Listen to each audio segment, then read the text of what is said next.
Hi, Rebecca Jarrett-Dalton from Two Red Shoes Mortgage Brokers, and I just wanted to talk about some huge changes that have happened in self-employed lending in this current year. So 2023, what a year for self-employed people. Let's go back in time and think about the policies that have been in play in past. Previously, as a self-employed person, you had a whole bunch of documents you needed to gather. Your personal tax returns, your notice of assessment, company tax returns, company financials, all your debts and liabilities, everything.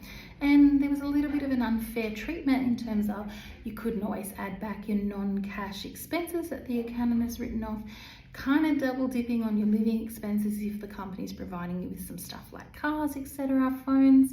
And it's complex, it's a very complex kind of environment. Not only did we have a lot of documentary evidence we had to combine, but also we had huge variance in policies in play as well. Some lenders would use the average of the last 2 financial years. Some would use, the lowest year plus a little bit of the growth that was applied. Some would add back those non-cash deductions and some just wouldn't. It was super complex. Now, at the beginning of the year, we started to see some easing, we started to see some reality, and we'd see the lenders would consider businesses that are growing and start to use more of their current year's income rather than relying on, stuff that's happened really almost 2 years ago, 3 years ago now. We started to see some lenders make some more sense around those liabilities, exclude them from the calculations, and again, adding back those non-cash deductions was a little bit more popular. So that was a shift, but then we had a revolution. So later in 2023, we've had this revolution in self-employed lending, where now some of our lenders will actually allow us to use the income that you're paying yourself from the company that's evidenced by your regular salary deposits or by a pay slip if you do them, right? Some of them will also use just your notice of assessment for the last 2 years and kind of figure things out that way. Now, this is a huge revelation from where we used to be and really respects the fact that businesses are growing and evolving and changing. And if your company can actually look after all of itself by itself, which is what you're going to have to certify, then the lenders can look at you, with a little bit of a better lens. Still say, we've always said, it's super hard to get, to luck on the right branch. Walking into any branch down the street, it's very difficult to get approved as a self-employed person at the first shot. So again, it really helps to have that oversight over the complexity of different lender policies that is still in play. But at least you don't have to get quite as much evidence anymore.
And the other question is, are you still paying off a student debt? How much is hanging over your head? 133693. I have a friend who was moving lenders the other day from one bank to another, and the bank that this person was moving to insisted that the HECS debt be paid off before they would offer a loan, because there is something about to happen to HECS debts next month.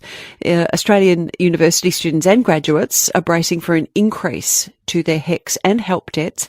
On June the 1st, $74 billion worth of HECS and HELP debt will go up by 7%. Joining me now to explain what impact that will have on the student loans, Brett Sutton. Not that one.